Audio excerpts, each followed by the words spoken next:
बाजूर गोटे पार्श्वर भारतर जम्मू काश्मीर उच्छेद घटना तो अन्य एक पार्श्वर रामराज्य गठनर स्वप्न अनुसूचित जाति जनजाति पछुआ वर्गर जनजाति मान स्थान संरक्षण तो अन्य पार्श्वर जातियाण मनोभाव दूरीकरण नारा जत्र नार्यस्तु पूज्यन्ते रमन्ते तत्र देवतार नारा तो अन्य पार्श्वर असिफा निर्भया भली बलात्कार वृद्धि पर वृद्धि बाहर गणतंत्र सफलता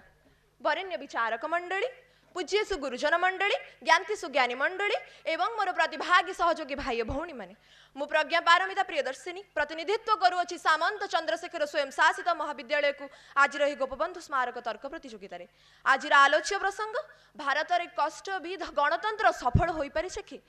मु संपूर्ण रूप से यार विपक्ष निजर मत पोषण करने जाऊँगी सुजला सुफला शस्य श्यामला मोर आर्य भूमि मोर देवभूमि भारतवर्ष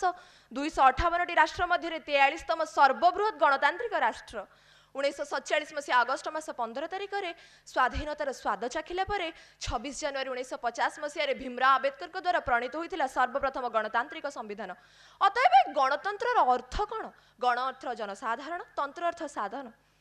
अब्राहम लिंकन को भाषा रे गणतंत्र लोकमानंकर एवं लोकमानंक द्वारा वर्तमान समय गणतंत्र अर्थ कौन जानते आपण माने गणतंत्र लोकमानंक पाई नुहे लोकमानंक ठारू अनेक दूर रे लोकमानंक द्वारा नुहे लोकमानंकु किणा जाई एवं लोकमानंकर नुहे अर्थर एवं अन्यायर अतएव गणतंत्र मूल लक्ष्य कौन सार्वभौम धर्मनिरपेक्षता समाजवादी साधारणतंत्र एवं स्वाधीनता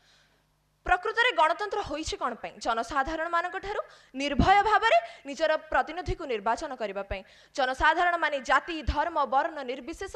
चयन करेंगे एक चरित्रवान साधु एवं स्वाक्षर निर्वाचन को तेबे वास्तव में कौन गणतंत्र समस्त लक्ष्य प्रतिपादित हो पारुछि ना गणतंत्र प्रथम विफलता 2 जून 2014 मसीहा धारा 110(6) एक्ट आंध्र प्रदेश पुनर्गठन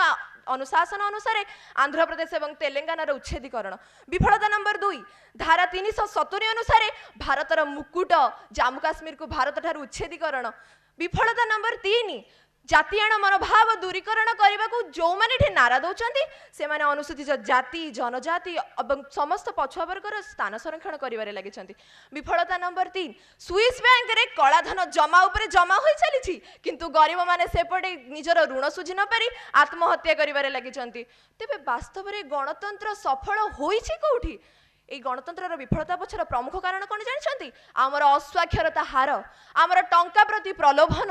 গরিবী বড়িবারে লাগিছি বেকার সমস্যা বড়িবারে লাগিছি গণমাধ্যম যোটি 5 পয়সার জিনিস হউছি তাকু 500% করি দেখাও যাউছন্তি তেবে গণতন্ত্র সফল হব কোठी যদি কৌনসি নিয়ম দেশর অগ্রগতি পছরে বাধা সৃষ্টি করুছি তেবে সে নিয়মକୁ সময় অনুসারে পরিবর্তন করিবা দরকার যদি কৌনসি নেতা নিজর পৈতৃক সম্পত্তি ভাবি রাজकोषକୁ शून्य करी चली तेबे से नेतार ए देश में कौन जरूरी नहीं जदि वास्तव में आमको गणतंत्र को सफल करने को पड़ो ना तेबे आमको निजर मानसिकता वृद्धि करने को पड़ो ना सीमा पार संघर्ष असिफा निर्भय भली बलात्कार घटना दिन को दिन वृद्धि कर चलो आम हाथ उपर हाथ धरी बसवा ये गणतंत्र विफलता पछरे कौ मैंने अच्छा जानते आम निजे जनसाधारण गोटे जनसाधारण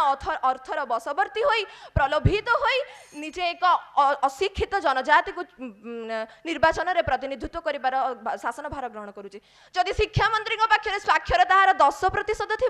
तेबे सेवा केमिति देशर साक्षरता को 100% रे पहुंचेबो यह तो केबे भी संभव नुहे तेबे वास्तव में गणतंत्र समस्त शासन को अनुशासन रे परिवर्तन करा जाऊ जद्वारा कि प्रतिटी जनता बाध्य होबे गणतंत्र समस्त शासन को निजर मुंडपात करी सहिबा पई जदि वास्तव में गणतंत्र को सफल करिवार अछि तेबे बदलांतु निजर चिंताधारा एवं निर्वाचन को भोट दान रे परिणत करंतु भोट रो क्रय रे नुहे जदि गणतंत्र को साक्षरता रे पहुंचेबार अछि तेबे आपणकर लोकप्रतिनिधि चयन करंतु मात्र ताकू ही चयन करंतु जे वास्तव में देश को उन्नतिर पथरे आगे नहीं पारिबो देशर अग्रगति रे बाधा सृष्टि करिबो नुहे एतिकी कहि मोर वक्तव्य सान करूची जय हिंद।